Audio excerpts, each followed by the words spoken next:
I guess I should listen to my heart. Getting some feedback about the Will Smith situation. Right? 260 checking in. Will for the streets.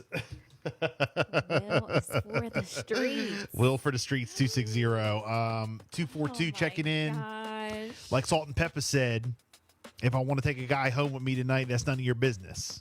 That dude is so irrelevant. I already forgot his name. Yeah, a lot of people saying that. I know. 864. Like, who is this man? Corny, and he sounds dumb, even if, Even if it was if true, true, it is corny. be mature about it. Yep, I It's agree with cornball that. stuff. Cornball stuff. I do agree with that. So, wow, interesting. All right, guys. Here we go. We have Vince Vargas live on the hotline. You might remember him from the FX TV series, The Mayans. Also, Army vet, former U.S. Border Patrol agent, Vince Vargas. Hi, Vince. Hello, how you doing? Hey, good morning. It's Bill and Jessica, Power 1017. You might have seen Vincent on the FX TV series Mayans. Also, 4 years active duty in the United States Army. Federal agent with the Department of Homeland Security. You're an entrepreneur, an actor, writer, producer, U.S. Border Patrol. First off, thank you so much for your Yes, service. thank you. Everything that you've done. Thank you. And I mean, man, what a ride, huh? I was going to say career. what a Yeah. career, but you're rolling. Yeah. We're not done yet. We're not done. Right. Well, for people who don't know, you got a new book out. It's called Borderline: Defending the Home Front. Tell us a little bit about the book. Talk to us about, because you were, like we said, U.S. Border Patrol. Is that what the book's all about? Just talking about the border and everything going on, the craziness? Yes, sir. I was watching what they do on the media, and they kind of created a narrative about the Border Patrol that I felt was unfair. Okay. And I spent just under 7 years as a Border Patrol agent, and I wanted to tell that story.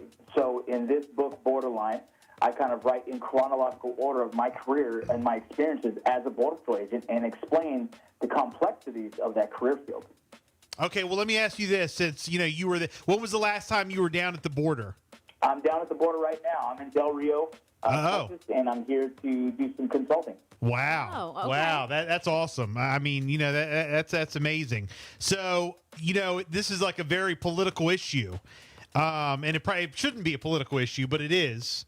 So if I'll throw out a couple things that some, I guess, narratives that I hear in the media all the time. It's insane and crazy, and we got wide open borders. What would you say to that? That's obviously false. There is no Correct. such thing as a wide open border. Now, our border is hard to manage, and there is massive influx in different areas of the border. And in those influxes, that's what you see on the media.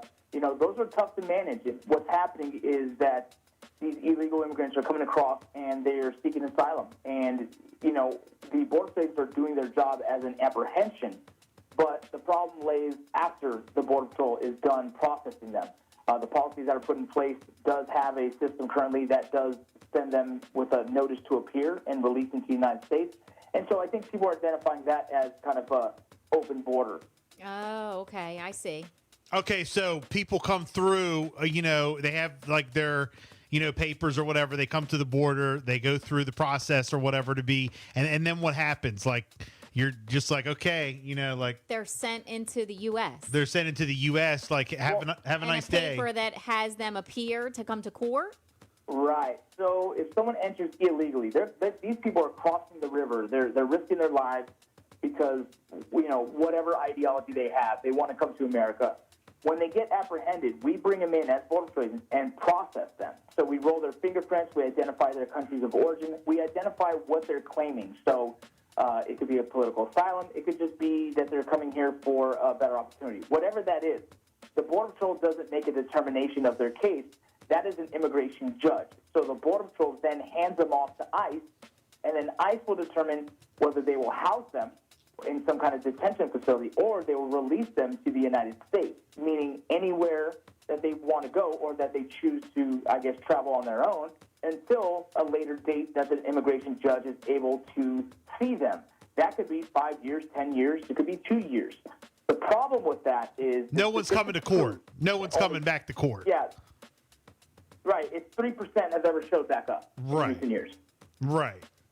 Got it. Yeah, I mean, because a lot of people don't know that. A lot of people hear so much crap in the media. I mean, this is a really good thing that It's you're a doing. heated topic. Yeah. Yeah, and as far as like administrations, let me ask you this: do you find it? And I'm not, I don't want to ask you, who you vote for or what your political side is or whatever. You're just a guy that actually worked. You were Border Patrol. You were actually there. So does it? There was a Do the different administrations make a difference? Yeah, has it made a difference between the last administration, this administration? Will the next administration, whoever gets elected, does the border change, like the different things, like your job and all that? Great question. Yeah, go ahead. Yeah, absolutely. It's a great question, and what most people probably wouldn't understand or believe is that it does change. It changes dramatically through each different, president who sits in office.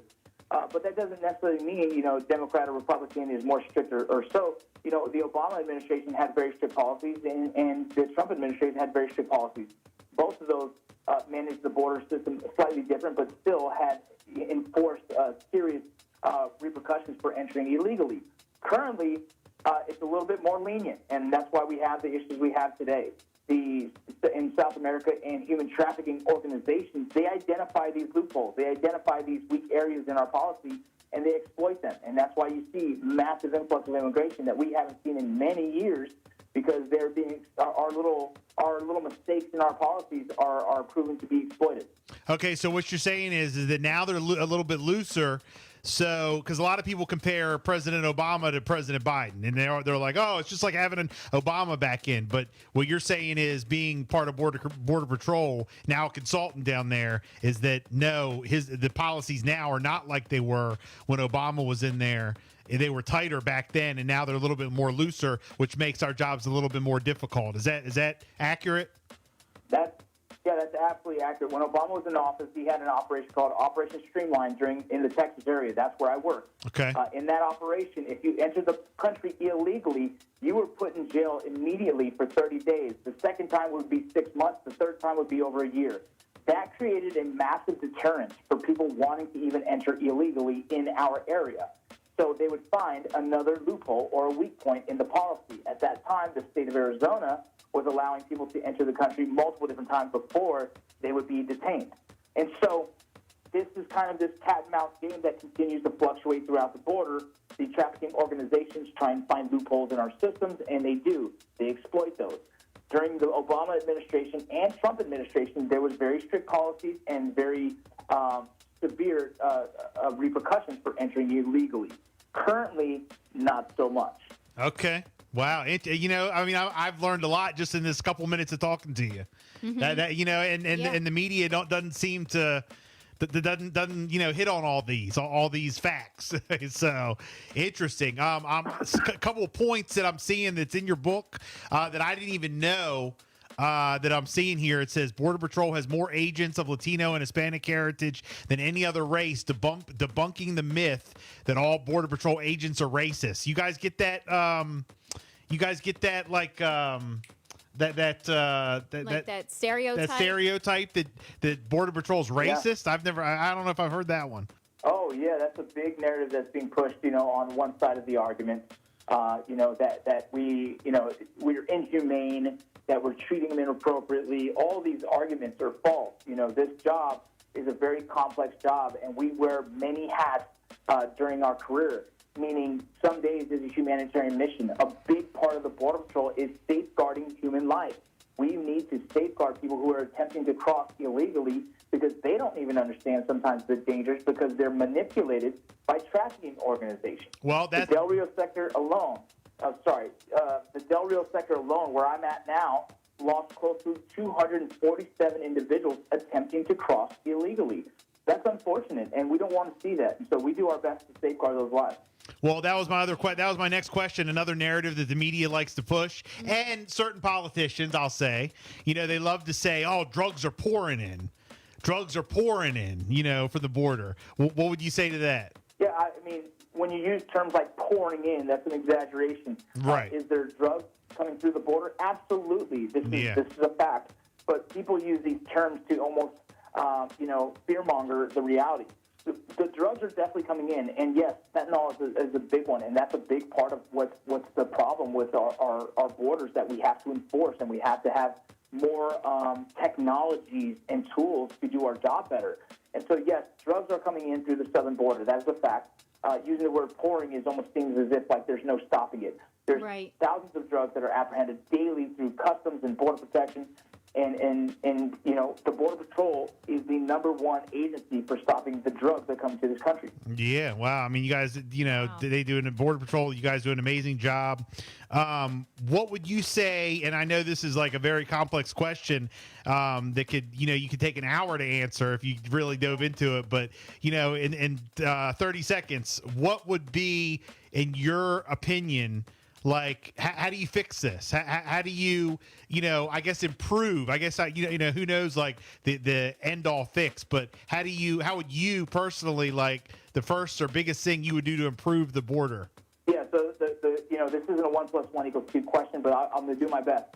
So it comes down to we have to create some kind of repercussion for entering illegally. People have to not want to come illegally and do the process legally. We also have to identify all the different areas that are challenging in our immigration policies, and that is how long it takes to become a citizen legally. We also have to address educating our southern countries to tell them how not to be manipulated by trafficking organizations.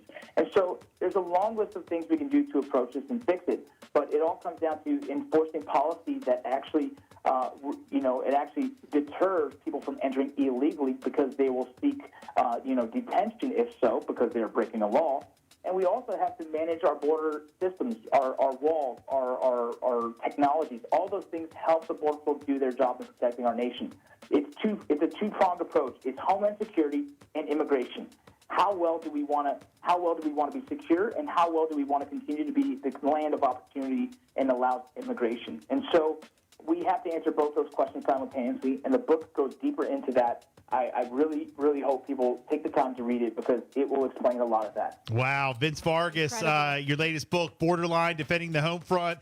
People can pick it up everywhere? Yes, they can. Audible, I'm reading it with my own voice, so that's another one that people are excited about. Very good. If people want to follow you on social media, you on socials? All over the place. It's Vincent Rocco Vargas. You can find me anywhere. All right. Hey, you should do Did you do a podcast? You should do a podcast. I do. I do. My podcast is called the Vinny Rock Podcast. I knew it. Hey. Vinny Rock Podcast. We learned a lot today. Thank you so much for checking in, my friend. Thank you. Absolutely. Take care. The Voice Radio Network.